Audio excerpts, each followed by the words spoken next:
എടി എടി ഇതേ നിന്റെ വീട്ടിൽ നിന്നേ പപ്പയും മമ്മിയും അളിയനും പിള്ളേരൊക്കെ ഉണ്ട്. അവർക്ക് കഴിക്കാൻ എന്തെങ്കിലും ഉണ്ടോ അവിടെ? ചേട്ടായുടെ വീട്ടിൽ നിന്ന് ആരെങ്കിലും വന്നു കഴിഞ്ഞാൽ അത് ഉണ്ടാക്കുക ഇത് ഉണ്ടാക്കുന്ന പറഞ്ഞാൽ എനിക്ക് പണി തരും. ഇന്ന് ചേട്ടായിട്ട് നല്ലൊരു പണി കൊടുത്തിട്ട കാര്യമുള്ളൂ.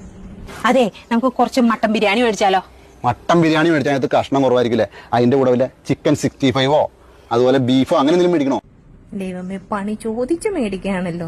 ചിക്കൻ 65 മേടിക്കാം, പിന്നെ കുറച്ച് ബീഫും മേടിക്കാം, പിന്നീടല്ലോ കുറച്ച് മീൻ പൊള്ളിച്ചതും മേടിച്ചാലോ? ഈ പിള്ളേര് ഇതൊക്കെ കഴിക്കൂടി?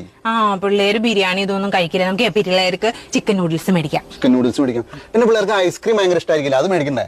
ഐസ്ക്രീം ഭയങ്കര ഇഷ്ടം, എനിക്ക് ഭയങ്കര ഇഷ്ടം. മേടിച്ചോ. ഇത്രയും പോരേടി. അളിയാ കേട്ടില്ലേ? ഈ പറഞ്ഞതൊക്കെ വരുമ്പോ മേടിച്ചോണ്ട് വരാട്ടോ. ഏതളിയൻ?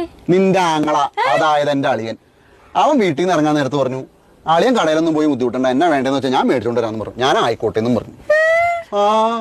ഇനി എന്തെങ്കിലും വേണോ? വേണമെങ്കിൽ ഇപ്പൊ വിളിച്ചു പറയാം.